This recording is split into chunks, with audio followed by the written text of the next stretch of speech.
Semua Bapa dan Putra dan Roh Kudus, amin. Shalom Aleichem bersama Mesia. Shalom.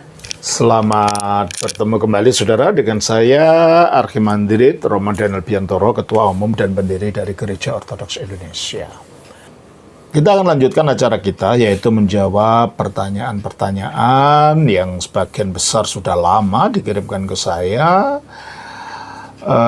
Tetapi baru kali ini saya sempat untuk menjawabnya karena begitu banyak hal-hal yang lain yang harus saya kerjakan. Nah, pertanyaan sekarang yang diajukan kepada saya ini berasal dari saudari Maninta Simanjuntak di Medan ya. Pertanyaannya adalah, selamat sore Romo, selamat sore juga. Romo, aku nggak percaya bahwa arwah nenek moyangku itu bisa menjagai aku. Seperti arwah Raja Sisingamangaraja. Gitu Romo, menurutku itu adalah dosa besar yang termasuk menduakan Tuhan, yang meragukan kemahakuasaannya. Iya kan Romo? Tapi kan Romo, di sekelilingku masih banyak yang mempercayai bahwa arwah opungnya masih bisa menjaga mereka katanya. Mohon penjelasannya Romo, dan tolong Romo sertakan ayat dari Alkitab, karena aku ingin mengatakan kepada mereka bahwa itu salah. Tapi aku nggak ada bekal Romo. Tolong ya Romo, sebelumnya aku ucapkan terima kasih Romo, karena selalu merepotkan Romo dengan pertanyaan. Saudari Maninta Simanjuntak, keraguan-raguan saudari mengenai keyakinan ini memang ada benarnya.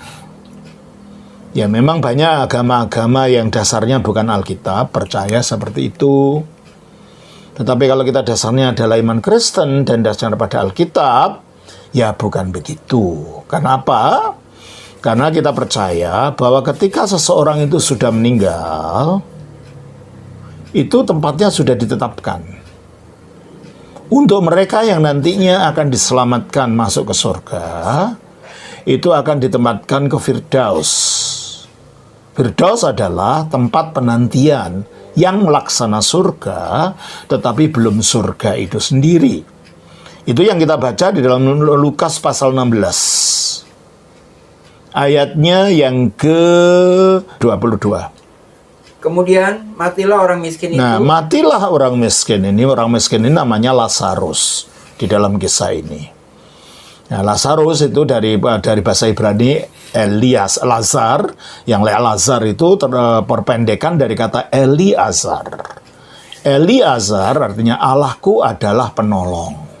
Berarti ini simbol daripada orang yang percaya kepada Tuhan, yang memohon pertolongan Tuhan. Sementara dalam kisah itu, dari ayat 19, kita melihat ada orang kaya yang tidak punya nama.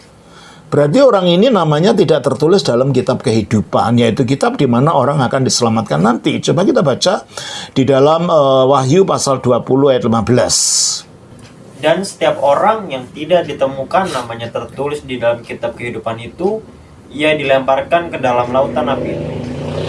Ya, setiap orang yang namanya tidak tertulis dalam kitab kehidupan itu, ia akan dilemparkan ke dalam lautan api. Itu lambang orang yang tidak percaya, orang yang tidak akan diselamatkan, makanya tanpa nama. Sementara orang yang beriman itu ada namanya karena namanya tertulis di dalam kitab kehidupan itu. Coba kita baca di dalam Lukas pasal 10 ayat 20. Namun demikian, janganlah bersukacita karena roh-roh itu takluk kepadamu, tetapi bersukacitalah karena namamu ada terdaftar di surga, maka punya nama. Demikian juga kita baca di dalam Ibrani pasal 12 ayat yang ke-22. Tetapi kamu sudah datang ke Bukit Sion, ke kota Allah yang hidup, Yerusalem surgawi, dan kepada ribu-ribu malaikat. Ya tentunya kalau di Yerusalem surgawi ada beribu-ribu malaikat, terus suatu kumpulan yang meriah. Terus? Dan kepada jemaat. Dan kepada gereja. Jadi di surga itu ada gereja, bukan hanya di dunia ini saja. Gereja siapa? Anak-anak sulung. Yaitu orang yang akan diselamatkan, yang namanya terdaftar terdaftar di surga. Jadi punya nama. Nah, makanya yang di dalam Lukas pasal 16 ini, ayat yang ke-22, namanya Lazarus, berarti itu lambang orang yang memang diselamatkan. Dia digambarkan sebagai pengemis, karena keselamatan itu bukan perbuatan kita. Kita mengemis kasih karunia Allah, kita memohon dari kasih karunia Allah, Allah yang memberi keselamatan. Bukan sekedar perbuatan kita sendiri, maka dilambangkan sebagai pengemis. Ayat 22 baca lagi dari Lukas 16 itu. Kemudian matilah orang miskin itu, lalu dibawa oleh malaikat-malaikat ke pangkuan Abraham. Nah, dibawa oleh malaikat-malaikat, orang yang mau diselamatkan ke pangkuan Abraham. Pangkuan Abraham tempat orang-orang kudus berkumpul. Itulah gereja anak sulung tadi, itulah ke Yerusalem baru tadi, itulah Firdaus tadi. Jadi orang yang akan diselamatkan, yang percaya pada Kristus, itu sudah ditetapkan tempatnya. Tidak mungkin keluyuran atau gentayangan jadi roh yang gentayangan ke sana kemari. Tidak. Sementara orang yang tidak beriman, apa yang terjadi? Ayat yang ke-23. Orang kaya itu juga mati. Ya, orang kaya itu juga mati. Lalu dikubur. Dan sementara ia menderita. Ya, yang menderita bukan tubuhnya, yang menderita adalah rohnya. Terputus dari hidupnya Allah, terputus dari kebahagiaan surgawi, dari kebahagiaan ilahi, dia menderita. Dengan demikian menurut Alkitab, roh orang mati itu ketika keluar dari tubuhnya sudah ditetapkan tempatnya masing-masing. Ada yang di Firdaus, yaitu tempat penantian untuk mereka yang nanti akan diselamatkan. Ada yang di tempat siksa, yang namanya Tartarus. Dari mana itu nama itu munculnya, Romo? Ya, kalau dalam bahasa Indonesia sih tidak ada. Adanya di dalam bahasa Yunani, dalam bahasa aslinya ya. Saya bacakan di sini. Dari 2 Petrus pasal 2, ayatnya yang ke-4. Coba bacakan di dalam bahasa Indonesianya dulu. 2 Petrus pasal yang kedua, ayatnya yang ke-4. Sebab jikalau Allah tidak menyayangkan malaikat-malaikat yang berbuat dosa, tetapi melemparkan mereka ke dalam neraka, dan dengan demikian menyerahkannya ke dalam gua-gua yang gelap untuk menyimpan mereka sampai hari penghakiman. Oke. Igar, sebab jika Otheos Allah, Angelon Amartisanton, malaikat-malaikat yang telah berdosa, Evisato tidak menyayangkan Allah Siresofu, lalu melemparkan Tartarosas ke dalam Tartarus, yang dalam bahasa Indonesia diterjemahkan sebagai neraka. Neraka itu bukan Tartarus, neraka itu Kolasis, tempat siksa. Tartarus itu tempat penantian. Buktinya apa? Malaikat-malaikat yang berdosa itu dilemparkan kepada Tartarus, ya, kepada gua-gua yang gelap. Di Tartarus pada gua-gua yang gelap, artinya tempat yang gelap itu. Para Duken diserahkan kepada gua-gua gelap di Tartarus itu. Iskrisin, Tirumenos dijaga untuk penghakiman nantinya. Jadi mereka masuk belum dihakimi ini, masuk ke situ langsung. Padahal masuk neraka itu sesudah penghakiman, sesudah kebangkitan kita Kristus datang. Coba kita baca di dalam Yohanes pasal yang ke-5 ayat 28-29. Janganlah kamu heran akan hal itu, sebab saatnya akan tiba bahwa semua orang yang di dalam kuburan akan mendengar suaranya. Suara orang yang dalam kuburan akan mendengar suaranya. Dan mereka yang telah berbuat baik akan keluar dan bangkit untuk hidup yang... Nah, jadi itu hidup yang kekal. Untuk masuk, ya bahasa umumnya, masuk surga, itu harus bangkit dulu dari kematian. Dan itu setelah apa? Setelah penghakiman pada akhir zaman. Terus? Tetapi mereka yang telah berbuat jahat... Mereka yang telah berbuat jahat akan bangkit untuk dihukum. Ya, jadi hukuman pun, neraka pun terjadi sesudah Kristus datang. Ini kan Kristus belum datang. Dan malaikat-malaikat itu tuh dimasukkan ke tempat ini namanya Tartarus. Nah, kalau orang-orang yang hidup berdosa itu mengikuti iblis itu akan berada di tempatnya iblis, padahal tempatnya di Tartarus, berarti mereka nantinya di neraka ya. Kalau pada akhirnya di api yang kekal. Tapi sekarang ya di mana iblis ada, mereka juga berada. Coba kita baca di dalam Matius pasal 25 ayat 41. Dan ia akan berkata juga kepada mereka yang di sebelah kirinya, enyahlah dari hadapanku, hai kamu orang-orang terkutuk, enyahlah ke dalam api yang kekal, yang telah tersedia untuk iblis dan malaikat. Nah, ini gambaran tentang penghakiman akhir.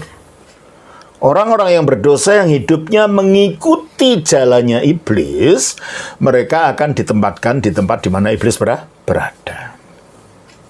Dan orang-orang berdosa yang mengikuti jalan dunia ini sekarang tunduk kepada iblis ini. Coba kita baca di dalam Efesus 22, Efesus 2 ayat 2. Kamu hidup di dalamnya karena kamu mengikuti jalan dunia ini. Kamu hidup di dalamnya karena kamu mengikuti jalan dunia ini. Jadi kalau kita mengikuti jalan dunia apa katanya? Karena kamu mentaati penguasa. Nah, jadi kalau mengikuti jalan dunia, kamu mentaati penguasa kerajaan angkasa. Siapa itu? Yaitu roh yang Ya, roh yang sekarang sedang bekerja di antara orang. roh yang sekarang bekerja di antara orang durhaka, yaitu iblis. Berarti orang berdosa itu tunduk pada kemauannya iblis. Dan iblis itu punya pasukan-pasukan tuh roh-roh jahat ini. Dan roh-roh jahat dan tentunya dengan iblis yang berada dalam di dalam Tartarusas itu. Barang siapa yang hidup mengikuti jalannya iblis, mengikuti jalannya hawa nafsu, mengikuti jalan dunia ini, maka dia juga akan berada di tempatnya iblis itu berada. Nah, kalau iblis dan roh-roh jahatnya itu nantinya di neraka, orang-orang itu masuk neraka, dan sekarang roh-roh jahat dan iblis itu berada di Tartarus, berarti sebelum ke penghakiman, orang-orang ini juga berada di dalam Tartarus. Oleh karena itu, di dalam ajaran Kristen, tidak ada roh gentayangan. Jadi kalau ada orang mengatakan ada yang mendampingi dan lain-lain, bagi orang percaya yang mendampingi bukan roh gentayangan, rohnya orang mati yang mengikuti dia. Enggak. Ada yang mendampingi menurut keyakinan Gereja Purba, tetapi itu malaikat bagi orang yang beriman. Coba kita baca di dalam Kisah Rasul pasal 12. Jadi ketika Petrus keluar dari penjara, ya. Lalu dia datang kepada rumah Maria, ibunya Yohanes Markus yang menulis Injil itu. Ya, ayat 11, 12. Dan setelah sadar akan dirinya, maksudnya Petrus ini ya.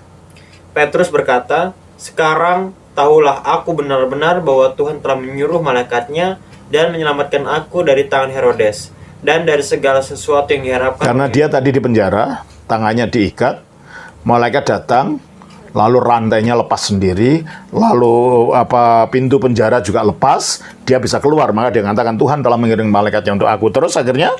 Dan setelah berpikir sebentar, pergilah ia ke rumah Maria. Ya, dia pergi ke rumah Maria. Rumahnya siapa? Ibu Yohanes, yang disebut juga Markus. Itulah penulis Injil Markus. Ya, terus? Di situ banyak orang berkumpul dan berdoa. Kelihatannya mereka sedang berkumpul untuk mendoakan Petrus supaya keluar dari penjara. Terus? Dan ketika ia mengetuk pintu gerbang, datanglah seorang hamba perempuan bernama Rode untuk mengetahui siapa yang mengetuk itu. Ia terus mengenal suara Petrus, tetapi karena girangnya ia tidak membuka pintu gerbang itu dan segera masuk ke dalam untuk memberitahukan bahwa Petrus ada di depan pintu gerbang. Terus kata mereka kepada perempuan itu, engkau mengigau. Akan tetapi ia tetap mengatakan bahwa benar-benar demikian. Kata mereka, itu malaikat. Nah, ketika diberitahu orang-orang yang sudah berdoa itu, Petrus ada di situ. Mereka tahu Petrus dalam penjara, gimana bisa di depan pintu. Dan dia menyatakan, iya memang dia harus itu. Maka dia dimarahi sama yang lain. Kamu mengigau. Tapi selanjutnya, iya tidak, memang dia ada di situ. Jawabnya apa? Itu malaikatnya. Berarti Gereja Purba, orang-orang Kristen Purba percaya bahwa Petrus punya malaikat yang melindungi dia. Dan kita percaya di dalam Gereja Ortodoks bahwa ada malaikat yang diberikan oleh Allah kepada orang beriman yang pada waktu baptisan kita ada doa mengatakan, kirimkanlah malaikatmu. Yaitu menjadi malaikat yang melindungi kita, malaikat yang mendoakan kita. Bahkan anak kecil sebelum tahu berdosa, itu masing-masing punya malaikatnya sendiri. Coba kita baca di dalam Matius pasal 18 ayat 10. Ingatlah jangan menganggap rendah seorang dari anak-anak kecil ini. Karena aku berkata kepadamu, ada malaikat mereka di surga yang selalu memandang wajah Bapa. Nah, jadi setiap anak kecil ada malaikat mereka di surga yang memandang wajah Bapa. Artinya apa? Mendoakan anak ini. Jadi memang ada malaikat yang melindungi, yang ditugaskan Tuhan untuk menjaga keselamatan orang anak kecil yang belum tahu berbuat dosa dan orang dewasa yang bertobat yang telah menjadi beriman. Bagi mereka yang tidak mau bertobat, yang hidup di dalam hidup duniawi, dikatakan dalam Efesus 2 tadi, ayat 2 tadi, coba baca. Kamu hidup di dalamnya karena kamu mengikuti jalan dunia ini. Karena kamu mentaati penguasa kerajaan angkasa. Kamu mentaati penguasa kerajaan angkasa, yaitu roh yang sekarang sedang bekerja. Jadi tiap-tiap orang yang hidup dalam dosa diikuti oleh roh ini, oleh roh jahat ini. Lah roh jahat ini bisa ngaku apa saja. Termasuk bisa mengaku sebagai opungnya, mengaku sebagai siapa. Tetapi kalau kita orang Kristen, kita tidak diikuti oleh roh-roh semacam ini. Kita dipelihara oleh Tuhan, dijaga oleh malaikat-malaikatnya. Jadi kalau saudara Maninta bertanya, ya mengatakan, aku kok ragu-ragu, ya memang harus ragu-ragu. Sebab tidak ada ajaran seperti itu di dalam Alkitab, ya. Menurutku itu adalah dosa besar yang termasuk menduakan Tuhan, ya. Karena kita percaya pada roh-roh semacam itu. Roh-roh orang mati, padahal itu bukan orang mati, itu roh jahat.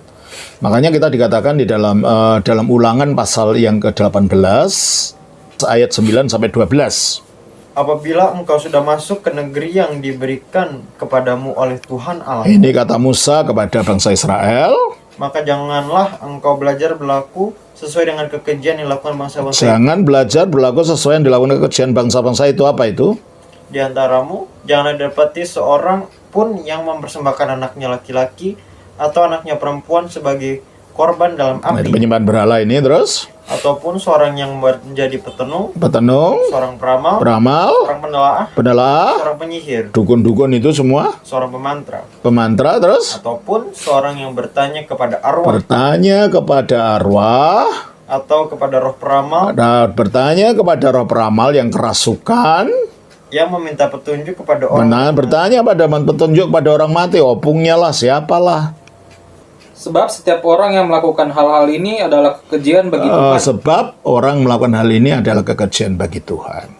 Jadi, saudari Maninta, saudari itu tidak salah, ya, tidak salah bahwa saudari tidak percaya itu sisa dari ajaran-ajaran agama lama, yang dasarnya bukan Alkitab, yang dasarnya adalah penyembahan nenek moyang.